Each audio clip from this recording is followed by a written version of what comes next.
Bonjour Éric Ciotti. Bonjour. Mise en examen pour Nicolas Sarkozy, financement illégal de sa campagne 2012. Est-ce un choc pour le président des Républicains? C'est naturellement une épreuve qui n'est pas de nature à abattre Nicolas Sarkozy. Bien au contraire, je crois que ça va renforcer sa combativité, sa détermination.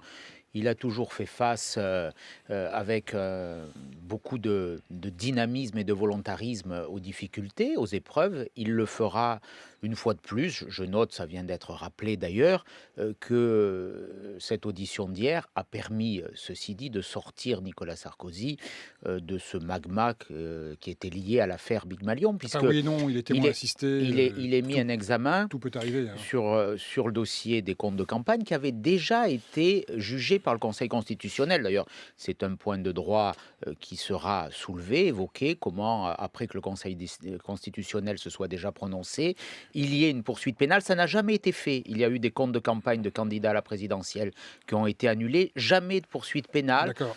Je note aussi une forme un peu d'acharnement sur Nicolas Sarkozy, qui, sous la Ve République, a été autant suivi, ausculté. Rien n'aura été épargné à Nicolas Sarkozy. Jusqu'à maintenant, chaque fois qu'il y a eu des accusations, rappelez-vous Bettencourt, rappelez-vous l'affaire de la prise en charge des amendes par l'UMP, chaque fois ça a débouché sur un non-lieu. Moi, je fais confiance à la justice pour arriver à la même issue. Vous dites, Éric Ciotti, acharnement de la part de qui? Globalement, j'entendais un de vos confrères ce matin sur une antenne concurrente dire qu'il y avait une forme de compétition pour qui ferait tomber Nicolas Sarkozy, y compris dans la justice. Vous voulez dire quoi? Les juges s'acharnent sur Nicolas Sarkozy? On a peut-être un peu ce sentiment qu'il y a une conjugaison de tous ceux qui voient en Nicolas Sarkozy un obstacle. Oui, globalement, depuis plusieurs années, il y a une forme d'acharnement. Qui a subi ce qu'a subi Nicolas Sarkozy? Là, le Conseil constitutionnel s'est prononcé, son compte de campagne avait été annulé avec des conséquences fortes puisqu'il n'y a pas eu de financement public, je le relève. C'est d'ailleurs, rappelez-vous, la mobilisation des militants qui s'y étaient substitués. Et là, continue.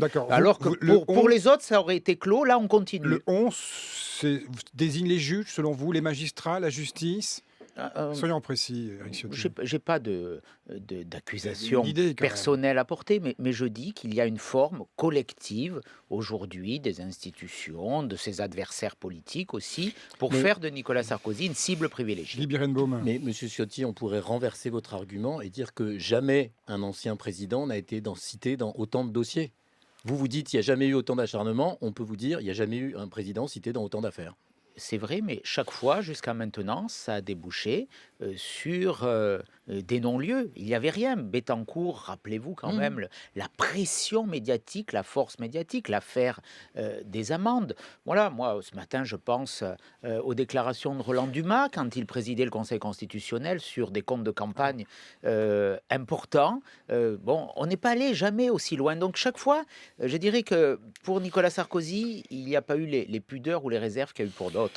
Éric Ciotti, franchement, est-ce qu'il peut encore, on va revenir sur l'affaire Big Malion et cette histoire de financement de campagne, mais est-ce qu'il peut encore se présenter à la primaire des Républicains quand on sait ce qu'est le temps judiciaire, le temps des enquêtes? Mais bien entendu... Parce que là, c'est dans 9 mois le vote. Bien entendu, s'il ne le pouvait pas, ça voudrait dire que... en cours d'instruction, on peut avoir une influence politique alors qu'il n'y a aucune condamnation. Moi, je ne fais ni politique fiction, ni justice fiction. Si la justice, à ce stade, entravait le cours démocratique, l'élection présidentielle, l'élection majeure, ça serait extrêmement grave. Parce que c'est compliqué pour mise en examen ne veut pas dire présomption de culpabilité, ou un renvoi en encore correctionnel. moins condamnation. Il peut y avoir relax ou renvoi en collectionnel. Est-ce que c'est un pas... pari difficile, dans 9 mois, de choisir un candidat? Ce n'est pas contre lui, mais c'est sur le principe, un candidat qui pourrait, c'est un conditionnel, se retrouver devant un tribunal correctionnel, vous savez, dans la perspective d'une élection présidentielle. C'est compliqué. Aujourd'hui, c'est une question. Il n'y a aucun obstacle juridique, et je crois que Nicolas Sarkozy, le connaissant un peu, Vous l'avez eu en ligne non, ou pas? je ne l'ai pas eu, aura à cœur justement de se défendre, de faire valoir son honneur. Je le redis, je l'ai dit au début de mon propos, je crois que c'est l'adversité, les attaques le motivent plutôt. Et Éric Ciotti, est-ce qu'il doit accélérer sa candidature, Nicolas Sarkozy? Est-ce qu'il faut attendre notamment l'autre affaire, celle des écoutes, qui peut être envoyée devant les juges, on le saura au mois de mars, donc est-ce qu'il faut attendre cette échéance-là? Seul Nicolas Sarkozy a la réponse à votre question. Je ne me hasarderai pas à faire un pronostic ou à lui donner un conseil. Simplement, ce que je veux dire, c'est que dans une démocratie, quand la justice est, je dirais, mêlée, volontairement ou involontairement, on voit bien qu'il y a des adversaires ou des concurrents de Nicolas Sarkozy qui essaient aussi d'utiliser un peu de jouer avec la justice. Je pense que quelque part c'est malsain. Moi, je considère que la politique ne doit pas se mêler de justice et que la justice ne doit pas se mêler de politique.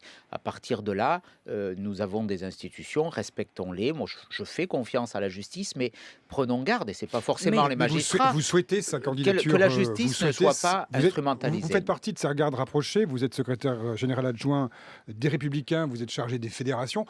Vous souhaitez sa candidature aujourd'hui? Vous souhaitez qu'il accélère justement, comme le disait Fabienne Synthèse? Sa voix est importante. C'est le président de la première formation politique de France. Il a été président de la République. Il a une expérience. Au Conseil national de samedi et de dimanche, il a montré qu'il y avait une vision, une ligne qui était définie, qui est importante, qui est suivie par beaucoup de nos électeurs, beaucoup de nos militants. Et je crois que sa voix, elle est importante dans ce débat. Après, la réponse à cette question, seul Nicolas Sarkozy peut l'apporter. Alors dimanche soir, c'était sur France 2, Jean-François Copé qui est ressorti en quelque sorte blanchi, j'utilise ces mots, de ses auditions devant les juges, a déclaré: jamais je n'aurais imaginé être candidat si j'étais mis en examen. C'est ce qu'a déclaré donc Jean-François Copé dimanche soir quand il a annoncé sa candidature à la primaire. Il y avait quelque chose de prémonitoire? Aurait-il eu une information avant? Je ne saurais le croire. C'est-à-dire? Vous le entendez ou pas? Préciser. Non, mais le hasard du calendrier est un peu étonnant. En tout cas, cette motivation pour être candidat à la présidentielle me paraît à tout le moins superficielle. Voilà, on n'est pas candidat à l'élection présidentielle parce que on n'a pas été mis en examen. Enfin, tout ça, l'élection présidentielle, c'est une rencontre entre un homme, une femme et la nation. C'est porter un projet. C'est pas simplement une affaire personnelle. Vous pensez qu'il a été tuyauté, Jean-François Copé? C'est ça que vous dites? Je n'ai pas dit ça. Il y a des hasards de calendrier étonnants. Vous interrogez. Il y a des hasards de calendrier étonnants.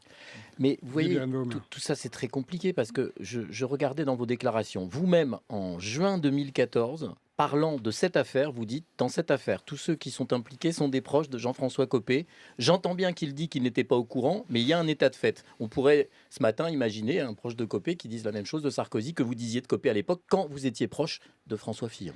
Mais moi, je n'ai pas à faire aujourd'hui à ce stade des commentaires. L'instruction est en cours. Mais ce que je disais à l'époque reste d'actualité. Éric Ciotti, il faut préciser que vous êtes peu nombreux chez les Républicains à vous exprimer publiquement. Il faut quand même l'expliquer. Tout le monde avait quelque chose à faire hier soir, enfin tout le monde, de nombreux représentants de Républicains avaient pas mal d'activités. Je suis au conseil régional, il y avait le foot. J'amène mes enfants à l'école, etc. Donc on remercie votre présence ce matin ici. Tout de même, le climat chez les Républicains va être quand même sacrément embrumé ces mois-ci. On a une bataille qui se dessine avec 7 voire 10 candidats. Nicolas Sarkozy est embêté par les affaires. Qu'est-ce qui va se passer dans les prochains mois chez les Républicains? Le débat va se durcir aujourd'hui. Je ne souhaite pas qu'il se durcisse. Il faut que ce soit un débat serein sur le fond, à la fois sur des personnalités, bien entendu, parce que être président de la République, c'est porter un projet, mais c'est aussi l'incarner. En même temps, c'est vrai que ce débat est long. C'est pour ça que, personnellement, j'avais souhaité que la période de la primaire soit un peu raccourcie, qu'elle ait plutôt lieu au printemps qu'à l'automne. Bon, je n'ai pas été suivi sur cette proposition. J'espère que tout ce qui va rassembler sera plus fort que tout ce qui va séparer et que la division ne va pas s'instiller. J'appelle tout le monde à la mesure. Bon, il y a une marge d'approche vers cette primaire. On voit bien qu'il y a certains qui veulent durcir le ton pour rentrer dans le jeu. il y a des candidatures qui sont celles des hommes d'État, je dirais, peut-être, nous verrons bien Nicolas Sarkozy, Alain Juppé qui l'a déclaré, François Fillon qui l'a déclaré. Ils ont l'expérience de l'État. Je dirais que tous les trois soient candidats est plutôt un atout sur la qualité de notre primaire. Vous savez très bien que la petite musique de Big Malion... Vous reprochez le trop-plein, moi je craindrais le vide. Ouais. Voilà, il y a ces candidatures. Toutes ne sont pas, je le dis très clairement, et sans discourtoisie pour les autres candidats, toutes ne sont pas au même niveau, il faut bien le reconnaître. Mais vous savez bien que la petite musique de Big Malion fait peser une menace sur la sérénité de ces débats, de ce scrutin interne. Souvenez-vous ce que disait Jérôme Lavrieux, un des acteurs de l'affaire. Il disait Nicolas Sarkozy, il n'a pas dit que ça d'ailleurs. Vous savez très bien que pendant des mois, ça ne va être que ça. J'espère que personne n'instrumentalisera cette affaire, dans notre famille naturellement, et c'est bien le moins, également à l'extérieur. Voilà, ce débat, il doit être tranché par la justice, et je le redis, il ne faut pas que la justice se mêle de politique et que la politique se mêle de justice. Éric Ciotti, dans l'actualité, de nouveaux affrontements à Corté, est-ce que l'État doit faire preuve de fermeté en ce qui concerne la Corse ? Ce qui se passe en Corse m'inquiète au plus haut point. D'abord, je veux condamner toute forme de violence. Il y a eu les dernières nuits des actes intolérables, insupportables, inqualifiables. Oui, l'État républicain doit faire respecter l'autorité, la force de la loi, mais on voit bien depuis les élections régionales en Corse que quelque chose de pernicieux est en train de s'instiller. Vous pensez à qui, aux nouveaux dirigeants de la Corse ? Le gouvernement n'a pas vraiment réagi avec la force nécessaire. Quand il y a une forme de provocation où on parle de la France, pays ami, c'était ici.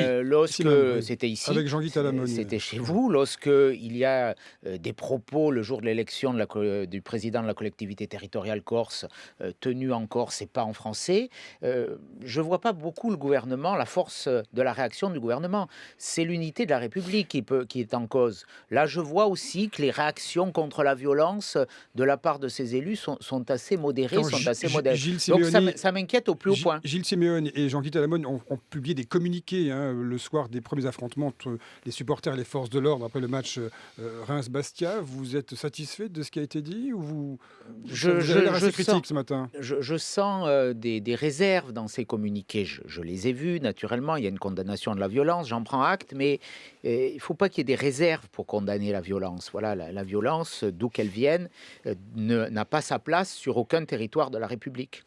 Éric Ciotti, vous avez voté hier à l'Assemblée nationale la prolongation de l'état d'urgence. Ça va jusqu'au 16 mai. Mais c'est trop court. C'est trop court, notamment pour une raison simple. Nous accueillerons au mois de juin et juillet l'Euro 2016. Des centaines de milliers de spectateurs dans les matchs de cette rencontre, qui est une rencontre sportive parmi les premières au monde. Comment envisager d'interrompre l'état d'urgence alors que le Premier ministre lui-même a annoncé ce week-end que nous étions confrontés à un hyper-terrorisme et que la menace n'avait jamais été aussi forte. Bernard Cazeneuve l'a redit hier à l'Assemblée. Comment, alors qu'on annonce cette menace, qu'on la souligne, et le gouvernement, bien sûr, a raison, et je le dis en tant qu'ancien président de la commission d'enquête sur les filières djihadistes, comment on pourrait arrêter cet état d'urgence? Moi, j'ai défendu hier soir un amendement pour le prolonger. Je l'avais déjà fait en novembre, le 16 novembre. J'avais demandé 6 mois. On a revoté hier soir, et je prends le pari devant vous qu'on revotera en mai. Donc, sur le terrorisme, je dis au gouvernement d'écouter un peu plus l'opposition, d'anticiper. J'ai le sentiment qu'il est toujours à la remorque des événements. Il faut qu'il y ait un événement dramatique pour qu'il y ait une réaction. J'ai demandé hier soir à l'Assemblée aussi, pourquoi n'y a-t-il pas eu l'état d'urgence après Charlie Hebdo dès janvier? Peut-être qu'on aurait pu être mieux protégé. Et on a vu ce qui s'est passé le 13 novembre. Merci beaucoup, Éric Ciotti.